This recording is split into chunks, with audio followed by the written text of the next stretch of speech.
जिनके पीछे उनका पूरा परिवार था। बहुत सारे ऐसे साथी देखे हैं जो उस परिवार के कर्ता धर्ता हैं, उस परिवार के मुखिया हैं। उस व्यक्ति को मैंने इस दुनिया से जाते हुए देखा है, उनके परिवार को,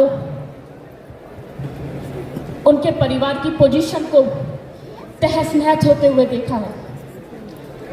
ये साथियों एक कटु सत्य है और ये किसी के साथ भी हो सकता है। ईश्वर ना करे किसी के साथ भी ऐसा हो।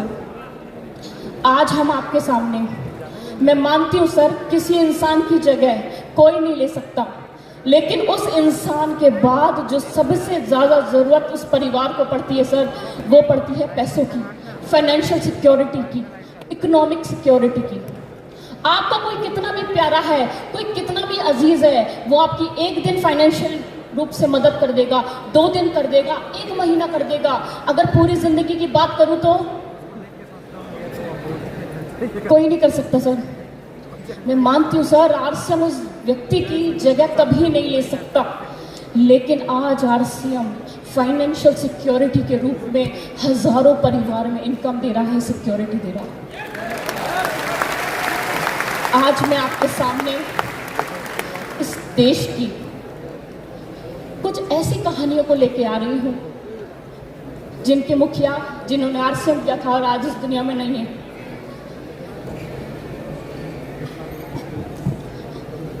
लेकिन उनका परिवार को सिक्योरिटी आरसीएम दे रहा है। मैं सबसे पहले मंच पर बुलाना चाहूँगी स्वर्गीय राकेश अरोड़ा सर की फैमिली को। ये बहुत बड़ा एग्जाम्पल है, ये बहुत बड़ी कहानी है। करना चाहते हैं राकेश अरोड़ा, ये नाम अगर कोई आरसीएम सही तरीके से कर रहा है ना सर, हर नाम राकेश अरोड़ा सर का हर कोई व्यक्ति वो नाम जानता है। दीवाने, पागल, जो शब्द कहूँ कम थे। ऐसे दिल लगा के उन्होंने आरसीएम किया था। मुझे याद है जब आरसीएम पे विपरीत परिस्थितियां थी, उस समय राकेश सर ने आरसीएम को मजबूत कंधा दिया था। मैं संजना मैम से, मैं शायद खुद को एक्सप्रेस भी नहीं कर पा रही कि जब मैंने ये चीज़ सुनी उनके जाने की, तो मैं शॉक में रही। मुझे समझ में नहीं आ रहा था कि संजना मैम ने कैसे खुद को संभाला होगा। आगे की बात के लिए मैं माइक हैंडओवर करती हूँ राकेश अरोड़ा सर की धर्मपत्नी जी को, संजना अरोड़ा मैम।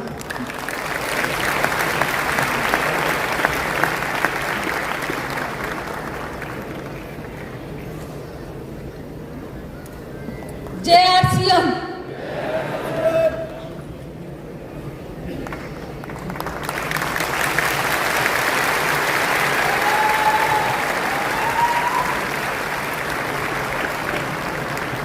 जय आरसीएम। कैसे हैं आप सभी? आज इस इतने बड़े मंच पे और आप सबके बीच में हूं तो मैं सिर्फ आरसीएम की बदौलत हूं।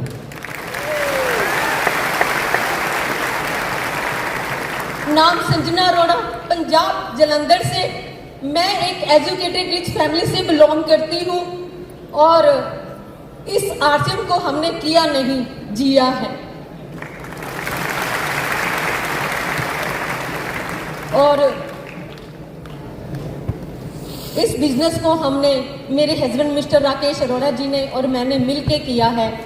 और क्या बोलूं मैं आरसीएम के बारे में। जब मैं मिस्टर राकेश अरोड़ा जी की ज़िंदगी में आई तो बहुत सी ज़िंदगी में उतार चढ़ाव आए और उनका एक सपना था कि मैं एक बड़े शहर में जाऊं, बड़ा एक बिजनेस करूं, बड़ा एक तगमा मतलब कि लूं।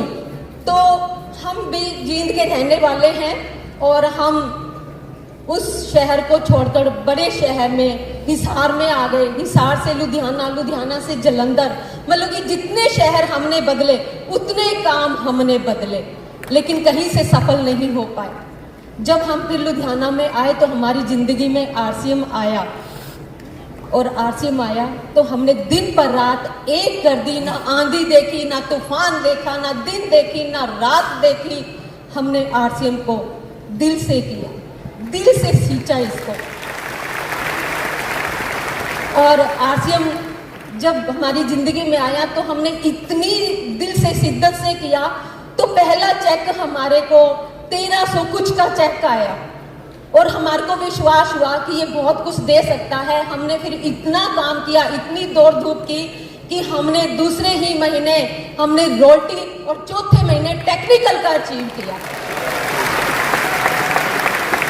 और फिर हमारे को विश्वास हुआ कि इसमें बहुत कुछ हो सकता है। हम दोनों ने एक डिसीजन लिया कि इसमें तो लाखों रुपया आ सकता है, जो हमारे को सपने दिखाए गए थे, लेकिन जब तक हमारे को पैसा नहीं आया था तो विश्वास नहीं होता था। जब रॉयल्टी आई, टेक्निकल आई, तो हमने डिसीजन लिया कि हमने एक साल के अंदर 1 लाख रुपया कमाना ही कमाना है।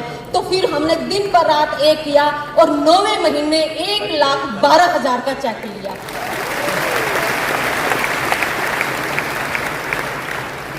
और धीरे धीरे ये मुकाम बढ़ता गया और आज आपके सामने रूबिक पिन पे हैं। और इतना सब कुछ मिला इस आरसीएम की वजह से, इज्जत, मान, सम्मान, धन, दौलत, कोठी, बंगला, गाड़ी। हमने 35 लाख की गाड़ी तक ली, बहुत सी गाड़ियां ली, बहुत सा सब कुछ लिया। और चलते चलते एक ऐसा मुकाम आया कि भगवान ने हाथ खड़े कर दिए। ना जाने किस टाइम, किस पल अचानक मेरे हाथों से मेरे हस्बैंड का चेहरा चला गया और मैं संभाल नहीं पाई। और आप जानते हो कि जब एक घर का मुखिया चला जाता है तो उसकी परिस्थितियां उस परिवार की क्या हो जाती है, भीख मांगने के बराबर हो जाती है। कि वो एक औरत अकेली कहाँ जाएगी, कहाँ फैक्ट्री में काम करेगी, भीख मांगेगी, अपने परिवार में जाएगी, अपने बच्चों को लेके कहाँ जाएगी। लेकिन मैं शुक्रिया अदा करती हूँ मिस्टर त्रिलोकचंद छाबड़ा जी का,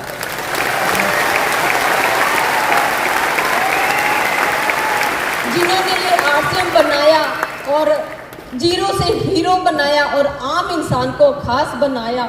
और आज मेरे को किसी के आगे हाथ फैलाने की जरूरत नहीं है। आज मैं अपने परिवार के आगे किसी के आगे हाथ फैलाने की जरूरत नहीं है। आज मैं अपना जो इनकम मेरे मिस्टर राकेश अरोड़ा जी को आ रही थी, लाखों रुपए की इनकम, आज वो मुझे मिल रही है। जो आज उनकी वो पोस्ट थी रूबी की, आज वो मेरी छाती पे लगी। तो मुझे गर्व है इस आरसीएम बिजनेस के ऊपर कि इसको आप दिल से करो, सींचो आप इससे। और आज मुझे किसी चीज की जरूरत नहीं है। और आज पहले मैं अपने मिस्टर राकेश अरोड़ा जी के साथ आती थी हर फंक्शन पे, आज मैं अपने बेटे के साथ, जनहित अरोड़ा के साथ आई हूँ। और मैं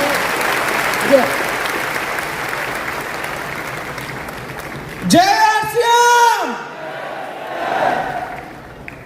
क्या हाल है? मेरे फादर ने ना सब कुछ किया, सारी मेहनत की, बस एक चीज, मतलब सब कुछ सिखाया, एक चीज सिखाना भूल गए वो, कि बेटा मेरे बिना कैसे रहना है। बस ये सिखाना भूल गए मेरे फादर। मैं आरसीएम के एक कालीन होता ना, लग्जरी, उस पे जिया हूं। जो फादर से मांगा कि पापा ये चाहिए, ले पकड़ बेटा, पापा वो चाहिए, ले पकड़ बेटा। कभी किसी चीज को मना नहीं किया, क्योंकि आरसीएम जेब भर रही थी।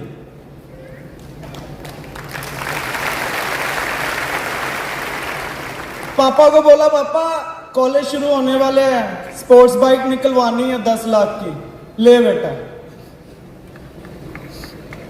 बाप एक, मतलब मैंने ना कि सुना था, कहते जितनी चादर हो ना उतने पैर पसारने चाहिए।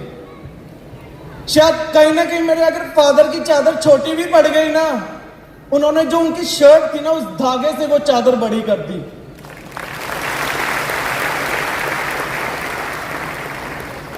मैं बहुत लकी हूं कि मेरे लाइफ में मेरी मॉम, मेरे डैड और आरसीएम ऐसी आई ना शायद मैं जब भी जीवन में आऊं तो मेरे माँ बाप जैसे मुझे मेरे माँ बाप चाहिए और काम जैसे आरसीएम चाहिए।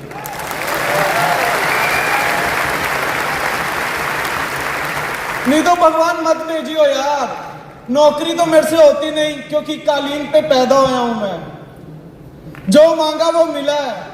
नौकरी वाले के घर भेजेगा, उसने कहना बेटा खुद कर और हमें भी करवा दे, खिला दे। वो मेरे से होने नहीं वाला। अपने पिता के राज में राजा जैसे रहा हूं, बादशाह जैसे रहा हूं मैं अपने पिता के राज में, और वो भी आरसीएम करके। धन्यवाद। Thank you so much sir.